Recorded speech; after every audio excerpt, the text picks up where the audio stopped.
7 मई 2025 को इंडिया ने ऑपरेशन सिंदूर लॉन्च किया।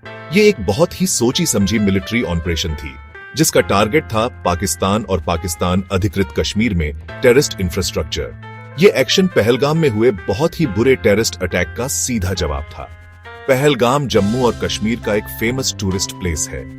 इस अटैक में बहुत लोग मारे गए थे और पता चला कि ये बॉर्डर पार से ऑपरेट करने वाले टेररिस्ट ग्रुप्स का काम था। ऑपरेशन सिंदूर ने इंडिया की काउंटर टेररिज्म स्ट्रेटेजी में एक बड़ा बदलाव दिखाया।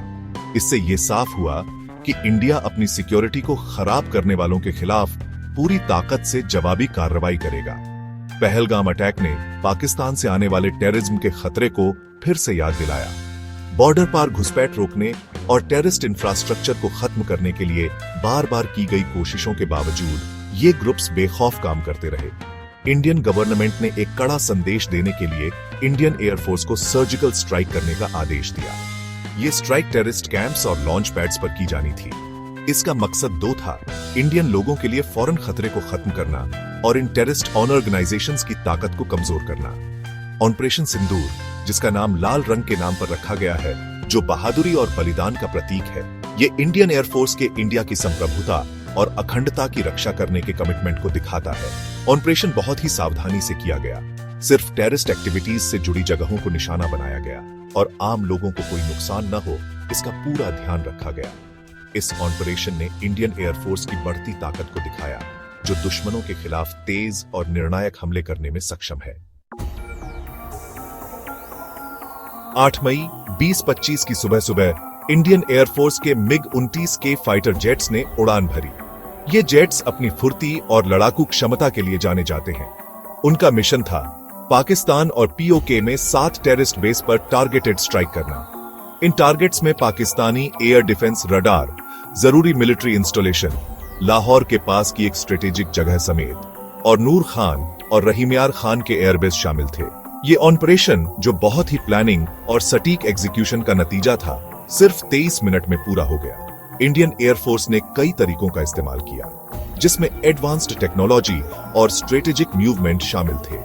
पाकिस्तान के Chinese air defence systems HQ-9 और HQ-16 से खतरे को देखते हुए इंडियन एयरफोर्स ने इलेक्ट्रॉनिक वॉरफेयर का इस्तेमाल किया।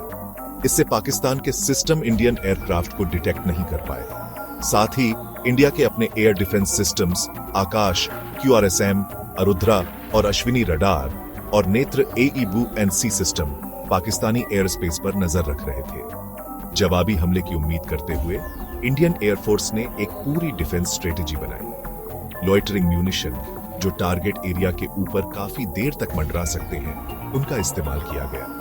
इससे नुकसान कम से कम हुआ और भी प्रोटेक्शन के लिए इंडिया के आकाश मिसाइल सिस्टम और बराक 8 मिसाइल सिस्टम और Russian S-400 Triumph air defence system, जिसे इंडिया में सुदर्शन चक्र कहते हैं, तैनात किए गए थे। ऑपरेशन सिंदूर ने इंडिया की बढ़ती डिफेंस क्षमता को दिखाया।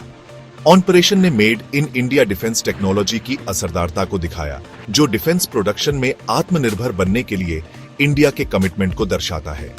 आकाश मिसाइल सिस्टम और बराक 8 जैसे सिस्टम के सफल इस्तेमाल से इंडिया की टेक्नोलॉजी की ताकत दिखी। इससे दूसरे देशों पर निर्भरता कम हुई और इंडिया रीजनल पावर के तौर पर मजबूत हुआ।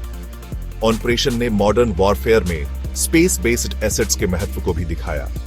ISRO ने 10 सैटेलाइट्स तैनात किए ताकि ऑपरेशनल एरिया पर नजर रखी जा सके। इन सैटेलाइट्स ने रियल टाइम इंटेलिजेंस दी, जिससे ऑपरेशन कामयाब रहा। स्पेस बेस्ड एसेट्स का एयर और ग्राउंड फोर्सेस के साथ इंटीग्रेशन ने इंडिया की नेटवर्क सेंट्रिक वॉरफेयर में बढ़ती क्षमता को दिखाया।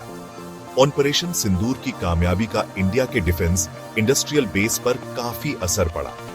ऑपरेशन में देसी क्षमताओं के प्रदर्शन से देसी डिफेंस सिस्टम में विश्वास बढ़ा, जिससे ऑर्डर और निवेश बढ़े।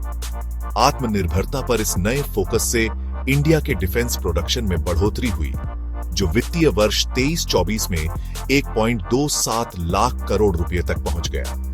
इसके अलावा इंडियन डिफेंस इक्विपमेंट के एक्सपोर्ट में भी बढ़ोतरी हुई, जो 24-25 में 23,622 करोड़ रुपए तक पहुंच गया। इससे पता चलता है कि इंडिया ग्लोबल आर्म्स मार्केट में एक बड़ा खिलाड़ी बन रहा है। इंटरनेशनल कम्युनिटी ने ऑपरेशन सिंदूर पर मिली-जुली प्रतिक्रिया दी। कुछ देशों, खासकर पाकिस्तान के साथियों ने रीजन में तनाव बढ़ने पर चिंता जताई, जबकि कुछ ने टेररिज्म के खिलाफ खुद का बचाव करने के इंडिया के अधिकार को माना। Retired US major general James Marks ने इंडियन आर्मी की प्रोफेशनलिज्म और संयम की तारीफ की। तुर्की, जो पाकिस्तान का करीबी है, ने ऑपरेशन पर चिंता जताई। तुर्की के प्रेसिडेंट ने इंडिया और पाकिस्तान से बातचीत करने को कहा। पाकिस्तान द्वारा जवाबी हमलों में इस्तेमाल किए गए टर्किश बैराक्टार ड्रोन के मलबे ने स्थिति को और मुश्किल बना दिया। ऑपरेशन सिंदूर के बाद इंडिया और पाकिस्तान ने तनाव कम करने के लिए बातचीत की। 16 मई 2025 को एक सीज फायर लागू हुआ। हालांकि सीज फायर से शांति बहाल करने में मदद मिली, लेकिन स्थिति अभी भी नाजुक है। इंडियन एयरफोर्स ने लोगों से कहा कि वे ऐसी खबरें न फैलाएं जिससे तनाव बढ़े। ऑपरेशन सिंदूर टेररिज्म के खिलाफ लड़ाई में एक अहम मोड़ था। इससे इंडिया की ताकत और टेक्नोलॉजी का पता चला। ये रीजन में शांति बनाए रखने के लिए इंडिया के कमिटमेंट को दिखाता है।